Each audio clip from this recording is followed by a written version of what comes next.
राज्य ग्रामीण जीवनोन्नती अभियानांतर्गत 6,48,000 महिला बचत गट कार्यरत असून ही संख्या 7 लाख करण्यात येणार आहे। बचत गटाच्या फिरच्या निधीच्या रकमेत 15,000 वरून 30,000 रुपये वाढ करण्यात आली आहे। उल्वे नवी मुंबई येथे युनिटी मॉल बांधण्यात येत असून त्यातून महिला बचत गट व कारागिरांना उत्पादनाच्या प्रदर्शन व विक्रीसाठी हक्काचे व्यासपीठ उपलब्ध होईल। महिला बचत गटांनी उत्पादित केलेल्या वस्तूंना सध्या उमेद मार्ट आणि ई-कॉमर्स ऑनलाईन प्लॅटफॉर्म तसेच प्रदर्शनाच्या माध्यमातून बाजारपेठ उपलब्ध करून दिली जाते।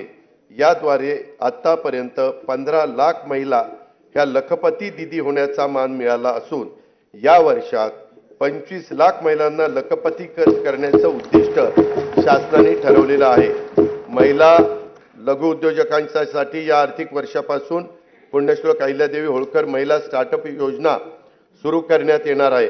स्टार्टअपच्या अनुषंगाने अखिल भारतीय स्तरावरील महासंमेलन राज्यात आयोजित करण्यात येईल।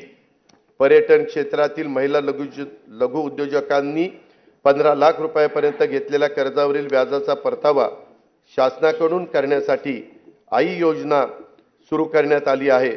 त्यातून 10,000 रोजगार निर्माण होणार आहे। महिला व बालकांविरुद्धच्या अत्याचाराचे खटले देखील चालवण्यासाठी 100 विशेष जलदगती न्यायालयांना आवश्यक तो निधी राज्य शासन उपलब्ध करून देत आहे। राज्यामधील व्यावसायिक शिक्षणामध्ये मुलींचं प्रमाण वाढवण्यास शासन कटिबद्ध आहे।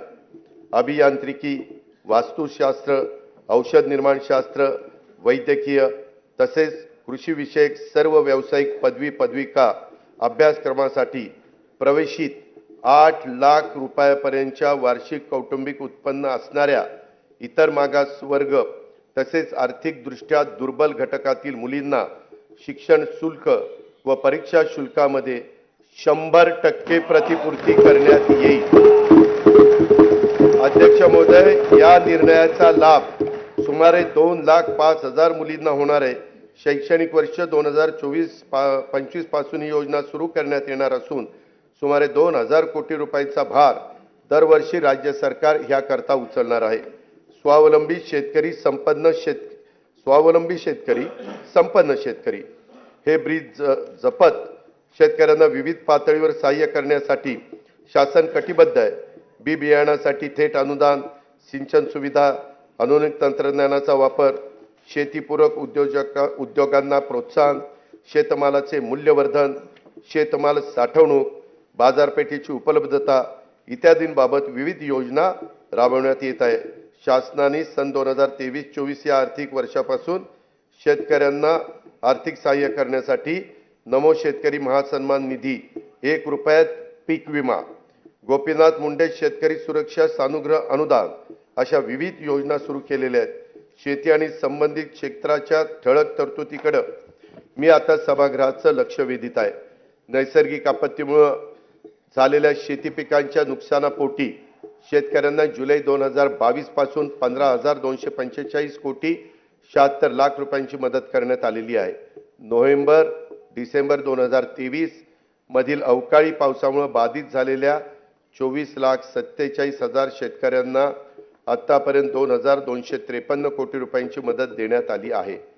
नुकसानीच्या क्षेत्राची मर्यादा 2 ऐवजी यावेळेस 3 हेक्टर करण्यात आली आहे। राज्य आपत्ती प्रतिसाद निधीच्या निकषापेक्षा अधिक दराने ही मदत करण्यात आली आहे।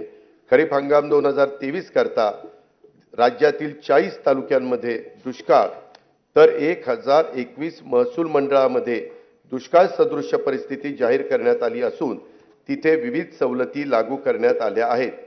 नुकसानीचे पंचनामे जलद व पारदर्शक होण्याकरता नागपूर विभागामध्ये घेतली गेलेली ई-पंचनामा प्रणालीची चाचणी यशस्वी झाल्याने ही प्रणाली आता संपूर्ण राज्यामध्ये लागू करण्यात येणार आहे।